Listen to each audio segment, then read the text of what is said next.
Friends, welcome back to my YouTube channel. जैसा कि हम अपनी पिछली वीडियो में जेबीपीएम का इंस्टॉलेशन H2 डेटा बेस के साथ ऑलरेडी देख चुके हैं कि बाय डिफॉल्ट ये H2 के साथ आता है। अब हम देखेंगे जेबीपीएम का इंस्टॉलेशन पोस्टग्रेसक्यूएल डेटाबेस के साथ। So let's learn IT with Shikha.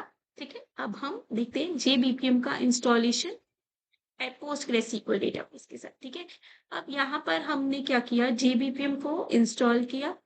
ठीक है, अब यहाँ पर मैंने इसको ऑलरेडी डाउनलोड करके, जैसे कि आप H2 में देख सकते हैं, बिल्कुल सेम चीज हम कर चुके हैं। उस वीडियो में मैंने आपको बताया था कि जब भी हमें कोई चेंजेस करने होते हैं लाइक अ डेटाबेस लेवल, तो हम इसे यहाँ पर स्टैंड अलोन में कॉन्फ़िगरेशन लेवल में जाके चेंजेस करते हैं। यहाँ पर आप जाएंगे तो यहाँ पर इसको आप नोटपैड के साथ ओपन कर लीजिए। यहाँ पर आपको इंस्टॉल करने के लिए, यहाँ पर आपके पास ये मेरे पास यहाँ पर ब्लॉग भी है, यहाँ ब्लॉग से भी फॉलो कर सकते हैं। इंस्टॉल करने के लिए सबसे पहले तो आपको डेटाबेस के अंदर, पोस्टग्रेसक्यूएल डेटाबेस के अंदर जेबीपीएम डीबी क्रिएट करना पड़ेगा। यहाँ पर मैंने जेबीपीएम डीबी दिया, whatever the name you want to, आप वो नाम यहाँ पर दे सकते हैं। तो यहाँ पर हम पीजी एडमिन 4 में जाते हैं और एक जेबीपीएम डीबी क्रिएट करते हैं। ठीक है, पीजी एडमिन, और इसमें हमें क्या करना होता है, ये वाला जेबीपीएम XADX, ये आप टैग का नाम सर्च कीजिए। वहां पर मैंने ब्लॉग के अंदर रेफरेंस के ये पूरी की पूरी आपको stand alone dot XML file, ये सैंपल एक दी हुई है। आप चाहें तो अगर सेम वर्जन यूज करें, इसे कॉपी पेस्ट करके सिर्फ अपना user name and password change कर दीजिए। अगर आप पोस्टग्रेसक्यूएल डेटाबेस यूज करें, अगर कोई और करे तो आपको उसके लिए कॉन्फ़िगरेशन करना पड़ेगा। ठीक है, इसमें आपको क्या करना है, यहाँ पर जाकर, जैसे कि यहाँ पर दिया, आपको यहाँ पर जेबीपीएम डीएस, जो भी आप डेटाबेस सोर्स करेंगे उसका नाम देना पड़ेगा। जो ड्राइवर का नाम है, पोस्टग्रेस कर रहे हैं तो पोस्टग्रेसक्यूएल, और इसका यूजर नेम और पासवर्ड जो है देना पड़ेगा, और यहाँ पर ये ड्राइवर क्लास देनी पड़ेगी। आप अगर यहाँ पर देखेंगे, यहाँ पर मैंने ये दिया हुआ है, और यहाँ पर मैंने अपना XA डेटा सोर्स है, और यहाँ पर मैंने अपना पोस्टग्रेस और इसका पासवर्ड दे दिया, और डेटाबेस का नाम मैंने यहाँ पर JBPM2 दे दिया। तो JBPM डेटाबेस देना है, और ये कॉन्फ़िगरेशन करने के बाद आपको इमीडिएटली स्टार्ट नहीं करना। उसके लिए आपको सबसे पहले ये जो कमांड है, ये batch file jboss.cli.bat as it is, ये कमांड कॉपी करके आपको अपने कमांड प्रॉम्प्ट पे चला देनी है। ओके, तो ये हम कॉपी करते हैं। ठीक है, और यहाँ पर हम लोग यहाँ पर कमांड प्रॉम्प्ट पे अपने चला देते हैं। यहाँ पर हम जाएंगे बिन में आप देखेंगे JBoss CLI की बैच मिल जाएगी आपको। अगर आप किसी और ऑपरेटिंग सिस्टम पे यूज कर रहे हैं तो आपको उसकी जगह SH होगा। तो यहाँ पर आपको डायरेक्टली ये कमांड चला देनी है, और and this command will create a database for you, database tables for you. ये कमांड आपको हर बार ही रिक्वायर्ड नहीं होती, this is needed only sometimes. So जब जब ये रिक्वायर्ड है बस तभी। अगर मान लो आपने यहाँ पर पोस्टग्रेस में पहले हमने डेटाबेस किया, अगर आपने चलाया, अगर ये नहीं चला, तो आपको सबसे पहले ये करना है। तो इट इज गुड कि आप सबसे पहले तो ये डेटाबेस इंस्टॉल कर लीजिए। ये हमने पोस्टग्रेस करा, यहाँ पर मेरा पासवर्ड डाला हमने। ओके, तो यहाँ पर मैं राइट क्लिक करके एक न्यू डेटाबेस क्रिएट कर दूंगी, JBPM। ओके, सो यहाँ पर मैंने एक JBPM डेटाबेस क्रिएट कर दिया, और वो कमांड मैंने चलाई तो उसने मेरे यहाँ पर टेबल्स क्रिएट कर दिए। JBPM डेटाबेस क्रिएट किया। अब ये करने के बाद मैंने वो कमांड चलानी है, जैसे अभी मैंने चला के दिखाई थी। Let's execute that command.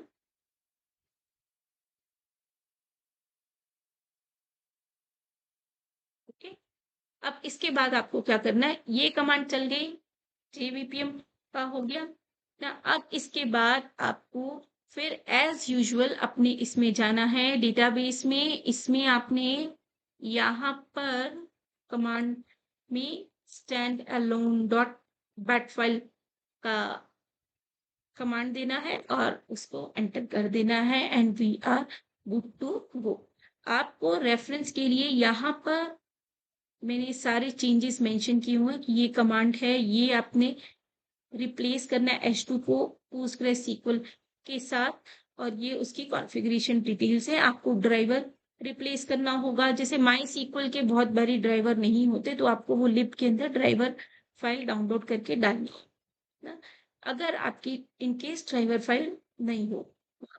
और उसके बाद आपने रेफरेंस लेना है, तो मैंने ये आपको पूरी एक्सएमएल फाइल यहाँ पे दे दी है। इसके अंदर आप ये कॉपी पेस्ट करके, ये एक्सएमएल फाइल standalone.xml है, आप ये भी यूज कर सकते हैं। इसमें आपको सिर्फ यहाँ पर पोस्टग्रेस का जो लॉगिन क्रेडेंशियल्स है, यूजर नेम एंड पासवर्ड यहाँ पर चेंज करना है, और यहाँ पर आपको डेटाबेस का नाम, मैंने JBPM2 दिया था, तो आपने JBPM दिया है, JBPM2 दिया है, और वट एवर JBPMDB और एनीथिंग, कुछ भी अगर आपने दिया है उस डेटाबेस का नाम यहाँ पे दीजिए, पोर्ट यहाँ पे दीजिए, ताकि इसकी डेटाबेस के साथ प्रॉपरली कनेक्टिविटी हो सके। अगर ये आपने नहीं दिया तो ये नहीं चलेगा। तो the thing point two remember is, JBPM को किसी और डेटाबेस के साथ कॉन्फ़िगर करने के लिए, एक्सेप्ट H2 के साथ तो ये आता ही आता है, कॉन्फ़िगर करने के लिए standalone.xml फाइल में जाना है। वहां पर जाकर आपको ड्राइवर अपडेट करना है, लॉगिन क्रेडेंशियल्स अपडेट करने हैं, डेटाबेस नेम अपडेट करना है। डेटाबेस आपको एक ब्लैंक क्रिएट करना है अपने डेटाबेस के अंदर। तो PostgreSQL के लिए हम PG एडमिन यूज करते हैं, या कोई और अगर एडिटर आप यूज करते हैं तो वो आप यूज कीजिए। उसमें जाकर आप ब्लैंक डेटाबेस क्रिएट कीजिए, एंड मेक श्योर कि उसी डेटाबेस का नाम आप अपने standalone.xml में डालिए। और इसके बाद आपने क्या करना है, ये जो कमांड है, ये कमांड है, this is this is not needed for everybody, but yes it's good कि अगर आप इसे यूज करें। jboss.cli.bat कमांड, जिससे ये postgres config.cli को आप एग्जीक्यूट कर देंगे, तो ये टेबल्स आपके क्रिएट कर देगा। अगर कभी कभी इसकी रिक्वायरमेंट होती है, अगर अगर सारे आप लोग इसको यूज कर लें तब भी इसमें कोई इश्यू नहीं आएगा। तो आप इसको कीजिए, है ना। और इसके बाद यहाँ पर आप देखेंगे कि यहाँ पर हमारा डेटाबेस चल रहा है, और यहाँ पर अगर हम बिजनेस सेंट्रल करेंगे तो यहाँ पर हमारा बिजनेस सेंट्रल अप हो जाएगा। बिजनेस सेंट्रल अप चेक करने के लिए हमें कहाँ पर जाना है, स्टैंड अलोन में जाना है, डिप्लॉयमेंट्स में जाना है, तो is still deploying, so once do deploy is deploy. तो अगर ये डिप्लॉय हो गया है तो ये डिप्लॉयड आता है, तो इसका हमें वेट करना है, और यहाँ पर आपका ये स्टार्ट हो जाएगा JBPM। ओके, तो यहाँ पर आप चाहें तो ये लॉग्स देख सकते हैं। मैंने ये यहाँ पर आपके लिए कुछ ओल्ड लॉग्स रखे हैं आपको शोकेस करने के लिए, कि ये हर दिन लॉग्स आपके न्यू क्रिएट करता है, लॉग फाइल न्यू जनरेट करता है। तो अगर हमें सर्वर पे स्पेस का इश्यू है तो we can keep the backup, और उसको उसके अकॉर्डिंग शेड्यूल कर सकते हैं। ऑडिट लॉग्स हमारे मोस्टली जो होते हैं, हमारे नेटवर्क रिलेटेड लॉग्स होते हैं, तो मोस्टली ये ब्लैंक ही रहती है, बट मैक्सिमम टाइम हमें सर्वर डॉट लॉग फाइल की रिक्वायरमेंट होती है for the bug fixing purposes, जो हमें डेली डेली रिक्वायर्ड होता है। तो इसके लिए ये यहाँ पर आप देखेंगे लॉग्स हमारे किस तरीके से आते हैं। ओके, तो इस तरीके से आप यहाँ पर लॉग्स को देख सकते हैं। तो यहाँ से आपका ये JBPM का, और जिस तरीके से हम PostgreSQL डेटाबेस के बारे में यहाँ पर कर रहे हैं, उसी तरीके से हमें बाकी डेटाबेसेस का भी इंस्टॉलेशन करना है। मतलब ये नहीं कि हम सिर्फ Postgres का अलग होता है, H2 का अलग होता है, सारे डेटाबेसेस का इंस्टॉलेशन सेम होता है। बाय डिफॉल्ट H2 होता है, उसके लिए हमें कुछ नहीं करना। लेकिन अगर हमें Postgres करना, MySQL करना, Oracle करना, SQL सर्वर करना, और एनी RDBMS, तो हम यही स्टेप्स फॉलो करते हैं इसको इंस्टॉल करने के लिए।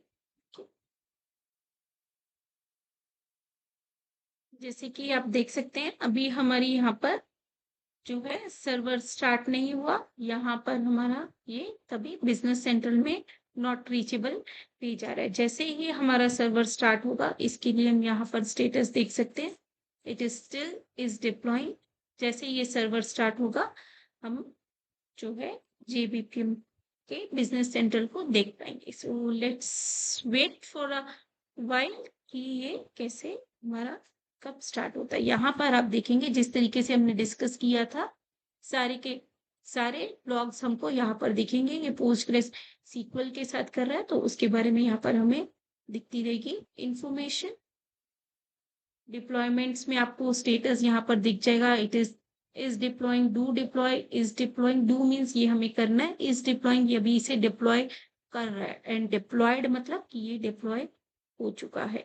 तो we are waiting for the deployment to get completed. तो अगर आप देखेंगे यहाँ पर अभी हमारा ये चला नहीं। अगर हम इसे रिफ्रेश करेंगे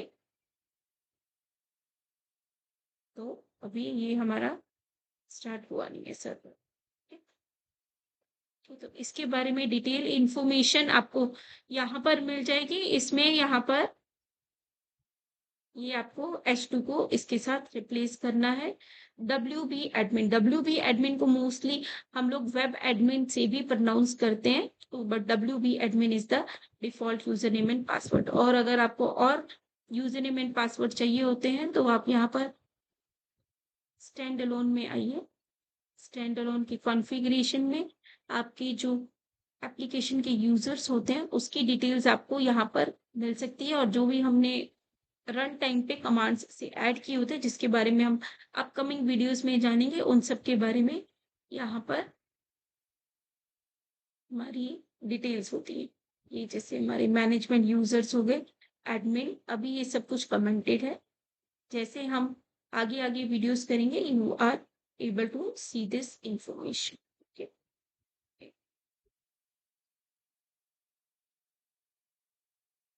तो जैसे कि आप देख सकते हैं यहाँ पर, इसमें यहाँ पर हमें मैसेज आ गया कि initialize deployment task finish successfully. और अगर आप यहाँ पर जाएंगे हमारा बिजनेस सेंटर स्टार्ट हो गया, और अगर हम इसकी वहां पर जाएंगे तो इस डिप्लॉयड आ चुका होगा इसमें। और अगर हम लॉग इन करेंगे we can see whether JBPM database is installed properly or not. Yes, it is configured properly and JBPM installation जो है हमारा हो गया। Now कि JBPM database is installed properly or not, इसके लिए हमने JBPM 2A database बनाया था, और इसके यहाँ पर हम लोग स्कीमा में जाएंगे। स्कीमा में जाके हम टेबल्स देखेंगे, तो टेबल्स में आपको ये JBPM के क्रिएटेड tables दिख जाएंगे। So it means that your installation is fine. Now you can close this. Okay, तो एक और हम चेक कर लेते हैं हमारे काई सर्वर पे कि whether our काई server installation is properly done or not.